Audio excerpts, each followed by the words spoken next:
અને આદિત્ય મિશન આખરે કેવી રીતે કામ કરશે, ભારતને ફાયદો શું છે? કારણ કે એવું તો નથી કે આ પહેલું મિશન છે. આની પહેલા 22 મિશન સૂર્ય માટેના થઈ ચૂક્યા છે. નાસાએ 14 મિશન કર્યા છે. તો પછી ભારતના આ મિશનને આટલું પ્રાધાન્ય કેમ? ઘણા બધા સવાલો છે અને સવાલોના જવાબ સ્વાભાવિક રીતે કોઈ વૈજ્ઞાનિક જ સારી રીતે આપી શકે. ધનંજય રાવલ, સિનિયર વૈજ્ઞાનિક, આપણી સાથે જોડાયા છે. સર, સ્વાગત છે આપનું સંદેશ ન્યૂઝમાં. સૌથી પહેલો સવાલ એ છે કે આ L1 જે L1, L2, L3, L4, L5 point છે, એને લઈને, આ લેંગ્વેજ પોઈન્ટને લઈને ઘણી બધી લોકોની અંદર ઉત્સુકતા પણ છે. સામાન્ય વ્યક્તિ મારા જેવા કોઈ હોય એમને પણ આ પોઈન્ટ શું છે એ જાણવાની ઉત્સુકતા રહેશે. સૌથી પહેલા એના વિશે આપણે જાણવા માંગીશું આપની પાસેથી. સર,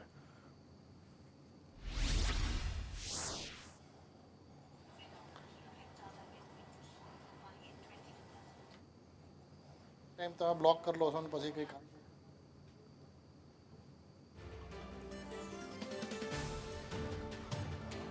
લાગે છે કે ધનંજય રાવલ સાહેબ સાથે આપણો સંપર્ક કપાઈ ગયો છે. અમે સંપર્ક કરવાના પ્રયત્નો કરી રહ્યા છીએ.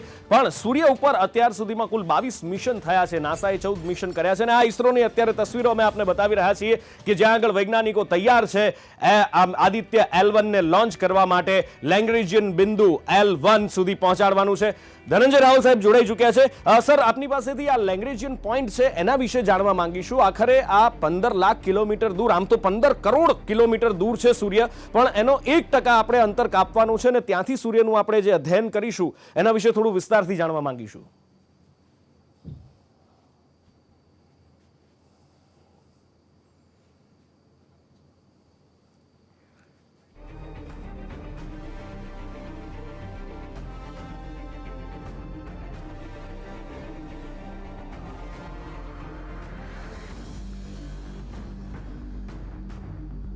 ધનંજય રાવલ સાથે સંપર્ક કપાયો છે. ફરી સંપર્ક કરવાના અમે પ્રયત્નો કરી રહ્યા છીએ. પણ અત્યારે જે તમે જુઓ છો કે આ મિશન સંપૂર્ણ રીતે સ્વદેશી છે. બધી જ ટેકનોલોજી એની અંદર, પછી એ પેલોડ્સ હોય, સેટેલાઇટ હોય, એક નાનામાં નાની વસ્તુ પણ આ મિશનની અંદર ભારતમાં બનેલી છે. સંપૂર્ણ સ્વદેશી મિશન છે. અને બીજી તરફ ઇસરોના આપ દ્રશ્યો જોઈ રહ્યા છો કે જ્યાં આગળ ઉત્સુકતા છે. અને આ PSLV રોકેટ છે એ તૈયાર છે શ્રી હરિકોટાના લોન્ચ પેડ ઉપરથી, કે જે હવે 11 મિનિટ પછી લોન્ચ થવા જઈ રહ્યું છે અને 4 મહિના પછી પહોંચવાનું છે પૃથ્વીની આસપાસ પરિભ્રમણ કક્ષાની અંદર, ઓર્બિટની અંદર. પહેલા એ પરિભ્રમણ કરશે, ત્યારબાદ એ ગતિ મેળવશે. સ્વાભાવિક રીતે સવાલ થાય કે પૃથ્વીની આસપાસ શા માટે પરિભ્રમણ કરાવવામાં આવે છે? તો સીધી વસ્તુ છે કે પૃથ્વીનું ગુરુત્વાકર્ષણ બળ છે એને ભેદવું ખૂબ જરૂરી છે અને એના માટે ખૂબ બધા ફ્યુલ, ખૂબ બધી તાકાતની જરૂર પડતી હોય છે અને એના માટે ઘણો બધો ખર્ચ થતો હોય છે. જેમ ચંદ્રયાન માટે આપણે જોયું હતું કે જે રોસ્કોસ્મોસ રશિયાએ જે મિશન મોકલ્યું 6000 કરોડ રૂપિયાનું હતું, પણ ઇસરોનું આ સૌથી સસ્તું ઇન્ટરપ્લેનેટરી મિશન છે કે જેનો ખર્ચો 378 કરોડની આસપાસ કહેવાય રહ્યો છે.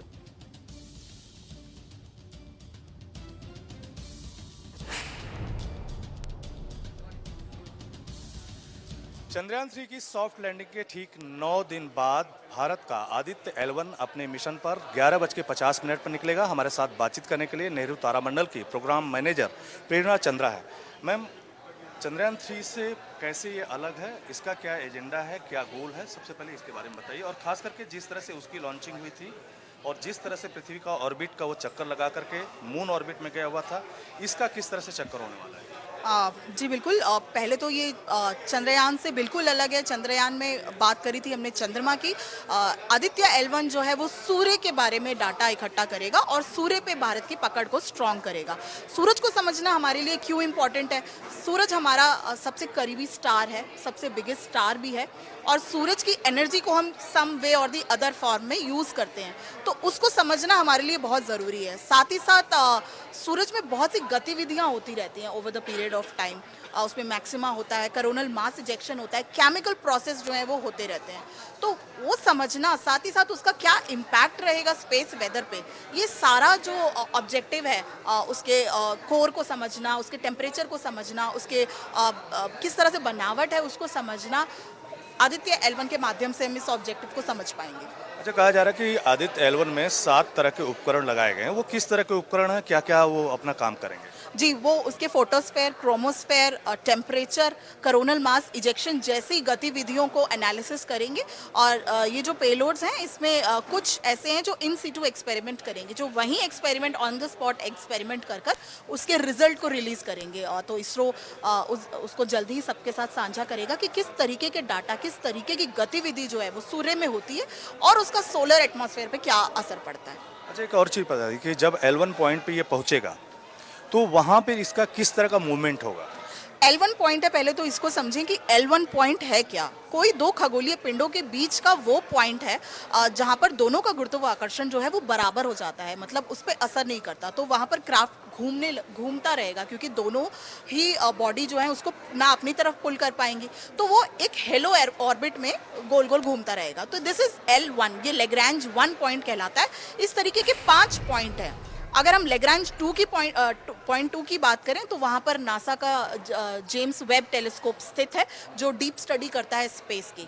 तो L1 पे ही बहुत सारे देशों के जो हैं, ईसा की बात करें, नासा की बात करें, उनके भी L1 पॉइंट पर ही हैं जो सूर्य की अध्ययन जो है वो निरंतर कर रहे हैं। इस पॉइंट पर सूर्य किसी तरह से बाधित नहीं होता, मतलब ना वो ग्रहण मोड पे ब्लॉक होगा ना अकल्टेशन मोड पे ब्लॉक होगा। तो डिटेल एक 5 साल का पीरियड पे हम डिटेल एनालिसिस, डिटेल अध्ययन कर पाएंगे। अच्छा, जब आप करें गोल गोल घूमेगा तो गोल गोल घूमने के का वो रूप क्या होगा?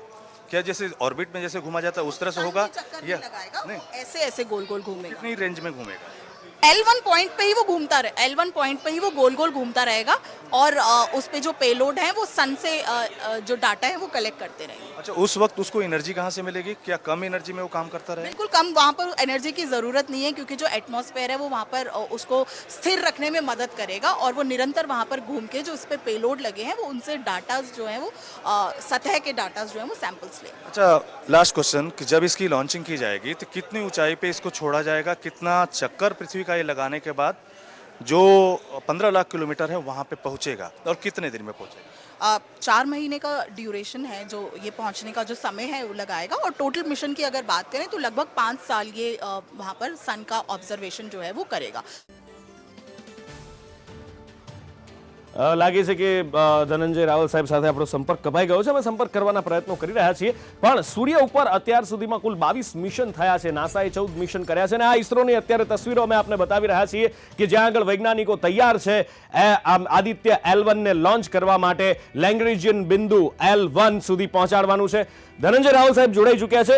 સર, આપની પાસેથી આ લેગ્રેન્જિયન પોઈન્ટ છે એના વિશે જાણવા માંગીશું। આખરે આ 15 લાખ કિલોમીટર દૂર, આમ તો 15 કરોડ કિલોમીટર દૂર છે સૂર્ય, પણ એનો 1% આપણે અંતર કાપવાનું છે ને ત્યાંથી સૂર્યનું આપણે જે અધ્યયન કરીશું એના વિશે થોડું વિસ્તારથી જાણવા માંગીશું।